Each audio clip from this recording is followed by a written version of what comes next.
जय गुरुदेव मित्रांनो, भाग 2 मध्ये आपले सर्वांचे स्वागत आहे। कुंडलिनी शक्ती जागृत कशाच्या आधारावर होते?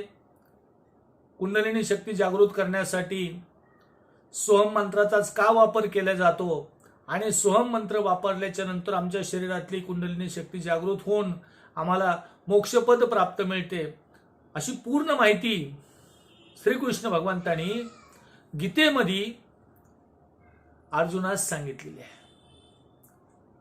साक्षात बालयोगी भगवंत ज्ञानेश्वर महाराज यांच्या मुखातून गीतेचं विश्लेषण ज्यावेळेस आम्हाला ऐकायला मिळालं, ही पूर्ण माहिती ही आबालवृद्ध सर्वांसाठी कामी आलेली आहे। मागील अध्यायात आपण पाहिलं की मन स्वच्छ होते आणि आनंदमयाच्या समाधीत ते राहू लागते। अशा पुरुषाची लक्षणे तुला आता सांगतो, ज्याचे चित्त आत्मानंदाच्या माझघरात राहते आणि बाहेरील देहभावाकडे ते फिरकतच नाही। सुख दुःखे त्यांच्यावर काहीच परिणाम घडवू शकत नाही। सुख दुःखे त्यांच्यावर काहीच परिणाम घडू शकत नाही। तो असा उदासीन असल्याने त्याला कसलीही उत्सुकता उरत नाही। अरे पार्था, इंद्रिय आपापली कार्य आचरत असताना त्या कार्यामध्ये ज्या पुरुषाला मी करत आहे व मला हे फल पाहिजे, मी करत आहे आणि मला हे फल पाहिजे असे भाव अस्थिर करीत नाही, तोच योगी झाला। यावर अर्जुन म्हणतो, भगवंता, ही एवढी योग्यता त्याला कोण देतो? या प्रश्नाचे उत्तर देताना भगवंत हसत हसत सांगतात की अरे, तुझ्या प्रश्नाच मोठ्या नवलाचा आहे। येथे कोणीच कोणाला काही देत नाही। आता हे खरे की पुरुष मोहाच्या गादीवर गाढ अज्ञानाच्या निद्रेत असतो। पुरुष मोहाच्या गादीवर गाढ अज्ञानाच्या निद्रेत असतो, तेव्हा त्याला संसाराची सुख दुःखे जन्म मरण इत्यादी स्वप्ने पडत असतात। पण तोच पुरुष त्या झोपेतून अचानक जागा झाला की ते स्वप्न कुठले उरणार?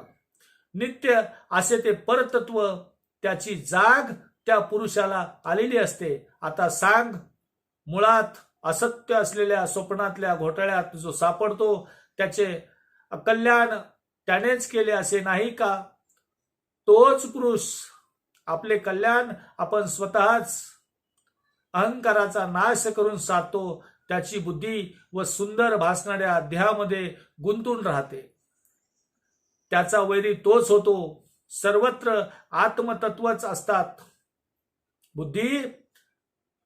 बुद्धीला तसे न वाटणे हे चुकीचे आहे। आपण पडू या भीतीने एखादा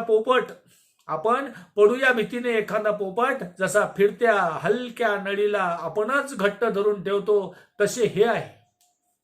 अरे, पण ज्याने सर्व इच्छाचा त्याग करून आपले चित्त स्वच्छ व शांत केले त्याला परतत्व लाभणारच, कारण ते त्याच्या चित्तातच असते। सोन्याचे कीट काढले की सोने स्वच्छ होते, ती स्वच्छता बाहेरून आणावी लागत नाही। तसे चित्ताने फलाची आशा व आपण फक्त देहात आहोत ही भावना, हे दोन दोष टाकून दिले की चित्तातल्या आत्मतत्वाची जाण होऊ लागते। अशा पुरुषाला सुख दुःखे कोठे उरणार?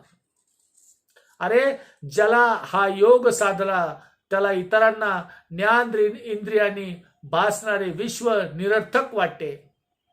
त्याला सर्वत्र ज्ञान चैतन्य जाणवत असल्याने माती, दगड, सोने इत्यादी सर्व एकाच परतत्वाचे आविष्कार आहेत हे ज्ञान झालेले असते। म्हणून या सर्वाकडे तो साम भावनेने पाहू शकतो। त्याला ना शत्रू, ना मित्र, ना बांधव, ना कोणी, नीच वा उच्च, सर्व काही परब्रह्मरूपी सोन्याचे घडलेले अलंकार आहेत आणि हे त्याला बुद्धीने पक्के ग्रहण केलेले असते।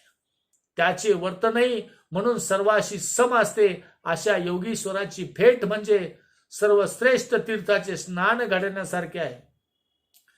अरे, ही भेट भ्रांत पुरुषाच्या चित्तात ज्ञान लालसा उत्पन्न करते हा श्रेष्ठ तीर्थ सदा आत्मतत्वाच्या जाणीवेतून बोलत असतो. म्हणून याचे जर अखंड चिंतन साधले तर चित्तकाला अंतर्मुख होता येते. याचे नुसते गुणवर्णन करीत राहिले तर तेही कल्याण करते. असला हा योगीश्वर सदा स्वतःतच असा हा योगीश्वर सदा स्वतःतच रमलेला असतो. मीच सर्व व सर्वत्र आहे ही भावना त्याच्या ठिकाणी दृढ मूल असते. म्हणून त्याला कुठल्याच सजीव किंवा निर्जीव गोष्टीची अपेक्षा नाही. भगवंतांनी ज्या ज्ञानयुक्त पुरुषाची ही लक्षणे सांगितली ती कोणाची ते नीट कळत नाहीत. पण भगवंत ज्ञानवंताचे ज्ञानियाचे राजे आहेत. त्यांच्या संकल्पनाने सृष्टी आकारते, प्रणवाते. ज्ञानयुक्त झालेले वेद भगवंताच्या गुणसमूहाचे वर्णन करू शकत नाहीत. चंद्र सूर्यांना भगवंतच प्रकाश देतात. त्यांच्या एकाही नावाचा संपूर्ण अर्थ सांगू म्हटले तर हा गगनाचा विस्तार अपुरा पडेल. मग त्यांच्या एखाद्या गुणाचे वर्णन कसे साधेल. असो, भगवंतांनी ज्ञानवंताचे गुणवर्णन असे मध्येच सोडले व ते आता दुसरा मुद्दा सुरू करणार आहेत. भगवंतांनी ज्ञानवंताचे गुणवर्णन तिथेच सोडले आणि ते आता दुसरा मुद्दा सुरू करणार आहे. मला असे वाटते की भगवंताच्या मनात कदाचित पुढील विचार मला असावा. जर या ज्ञानवंताचे वर्णन अधिक वेळ लांबविले तर हा अर्जुन बुद्धिमंत असल्याने तो नुसते वर्णन ऐकूनच ज्ञानवंत होईल. भगवंताला वाटले की अर्जुन हा ज्ञानवंत आहे आणि ज्ञानवंत असल्याने नुसते वर्णनच ऐकून तो ज्ञानवंत होईल, आत्मानंदात डुबून जाईल. तो अर्जुन म्हणून उरणार नाही. मग भगवंत दृढालिंगन कोणाला देणार, मन मोकळे करण्यासाठी कोणाशी बोलणार, दृष्टीला सुख व्हावे म्हणून प्रेमपूर्ण नजर कोणाकडे वळवणार. अरे हा ज्ञान आनंद झाला तर माझा आणि याचा प्रेमभाव अलंकित होईल. श्रोतेहो, तुम्हाला हे जरा विचित्र वाटले, पण कृष्णाचे अर्जुन प्रेम असे सुंदर व विचित्र होते. म्हणून अर्जुनाची स्तुती केली तर ती देवांनाच जास्त आवडेल. आपण पार्वती परमेश्वर, लक्ष्मी नारायण, सीताराम असे म्हणतो, कारण त्या स्त्री देवता आपापल्या इष्ट ईश्वराला प्रिय असतात. त्याप्रमाणे अमूर्त असे परतत्व त्या अर्जुनासाठीच मूर्त झाले आहेत. पूर्णावतारी कृष्णाला या अर्जुनाच्या प्रीतीचे एवढे विचित्र आकर्षण झाले आहे. इकडे श्रोते डोलू लागले. गुणांवर्णन भगवंत सांगत होते, ज्ञानेश्वर महाराज सांगत होते, श्रोतू डोलू लागले होते. त्यामुळे ज्ञानदेवांना श्रोत्याचे मनोभाव उमजून आले आणि श्रोत्यांना वाटले की ज्ञानदेवाचे बोल किती हृदयस्पर्शी आहेत. हो, कानांना तर प्रत्यक्ष नाद ब्रह्माच्या संगीतापेक्षा गोड वाटत आहेत. याची ही देशी बोली किती सुंदर आणि नवलाची आहे. खरोखर बोल असे असावेत. अहो, यांच्या या साहित्याच्या आकाशात उगवणारे हे शब्द असे सुंदर आहेत की ते जणू चांदणेच फैलवित आहेत.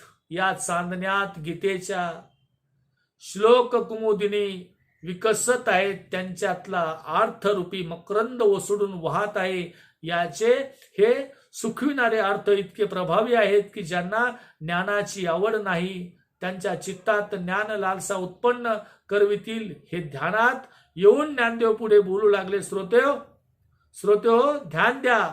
या श्रीकृष्णाला माता देविकीने जन्म दिला. यशोदा माईने याचे पालन पोषण केले हे खरे, पण यांचा जन्म पांडवासाठीच झाला असे म्हटले पाहिजे. कारण याची काही सेवा न करता, काही कष्ट न घेता याचा खरा उपभोग पांडवांनाच झाला. ते कसे ते ऐका. अर्जुन देवांना म्हणतो, देवा, ही संत लक्षणे माझ्या मनात नीट ग्रहण करता आली नाहीत. मी जसा मंद आहे, पण तुम्ही नीट सांगितलेत तर मला कळेल. ही चिन्हे ऐकून मला तसे व्हावे असे वाटू लागले. भगवंतांनी सांगितलेली लक्षणे ऐकून अर्जुनाला सुद्धा तसं व्हावं अशी त्यांच्या मनामध्ये इच्छा प्राप्त झाली. आणि ही इच्छा प्राप्त झाल्याच्या नंतर अर्जुनाने परत देवाला प्रश्न केला की देवा, मला हे नीट समजून सांगावं. ही चिन्हे ऐकून तसे व्हावे असे वाटू लागले आहे. यावर भगवंत म्हणाले, ठीक आहे. अहो, या कृष्णाने ज्याला आपले मानले त्याची कुठलीच इच्छा अपुरी उरणार नाही. हजारो जन्माचे कष्ट घेऊनही याची थेट इंद्रादिकांना दुर्लभ आहे. तो श्रीकृष्ण या अर्जुनाच्या इतका अधीन आहे की अर्जुनाची इच्छा पुरी करावयास लागणारा विलंब श्रीकृष्णाला सहन होत नाही. पहा, भगवंत बोलू लागले, अर्जुना, या मार्गाने गेले म्हणजे संत होता येते. या मार्गाचे वर्णन करतो ते नीट ऐक. भगवंतांनी सांगितलं की अर्जुना, जो योगाचा मार्ग मी तुला सांगणार आहे, जी सोम साधना मी तुला सांगणार आहे, आणि ही साधना केल्याच्या नंतर तुला संत होता येईल. आणि संत झाल्याच्या नंतर तुला ज्ञान प्राप्त होईल. आणि ज्ञान प्राप्त झाला तर तू भगवंत रूप होशील. जीवाशिवाचे ऐक्य साधल आणि तू भगवंतापाशी जाशील. अर्थात तुला मोक्ष प्राप्त होईल. हा दुसरा पार्ट आहे, भाग नंबर 2. भाग नंबर 3 मध्ये भगवंत आता विश्लेषण सांगणार आहे ज्ञानाचं. ते सर्वांनी नीट ऐकावं. जय गुरुदेव मित्र.